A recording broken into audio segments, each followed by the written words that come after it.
Let's get more on this story. I'm joined by Francesco Mancini, who's a professor at the Lee Kuan Yew School of Public Policy at the National University of Singapore.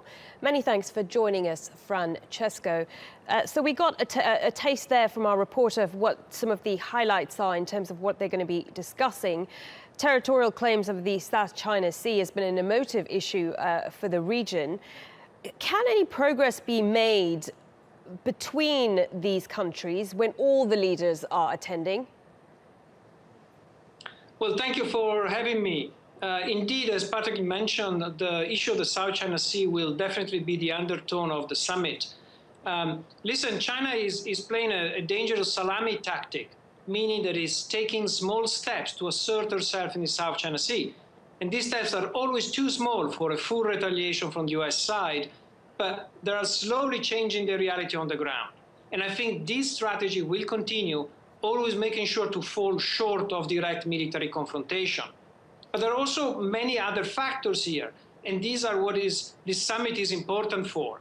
Because it's not only nationalistic interest of China or fishery and natural resources in the sea, but it's also the strategic decision of China to become a military maritime power, which is a new reality for China. And clearly the South China Sea is the immediate place to exercise this power. So very complicated conversation, but I think that this summit, and particularly the bilateral conversation in this summer, can be useful to smooth some of the tensions. How do you see America's role changing or evolving when it comes to this particular issue? Well, the US played a very important role in guaranteeing peace and security and stability in the Southeast Asian region. It has benefited from this position, but also the countries in the region and China have benefited greatly.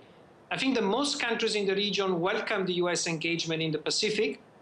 However, if the South China Sea is a geopolitical choice for the US, it is a geographical reality for China because it is so close.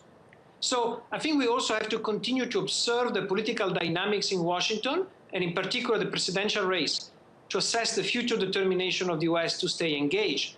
And if we look at some of the conversation, particularly from the Republican candidate, I think this is an open question mark. Where do you think the region stands on North Korea and its nuclear ambitions? North Korea ratcheting up its tests in recent months. How seriously do they see North Korea as a threat? North Korea is a very important issue, and in fact is going to be part of the agenda of the Shangri-La dialogue.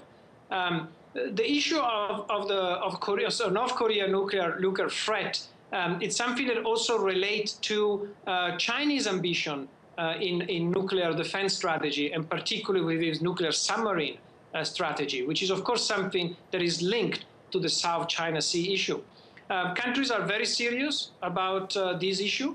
I don't think that the summit will be the place to solve this challenge, but of course bilateral conversation will clearly happen because both China and the countries in the region do not want to see any escalation on this issue, and they have all interest to see a positive and peaceful solution.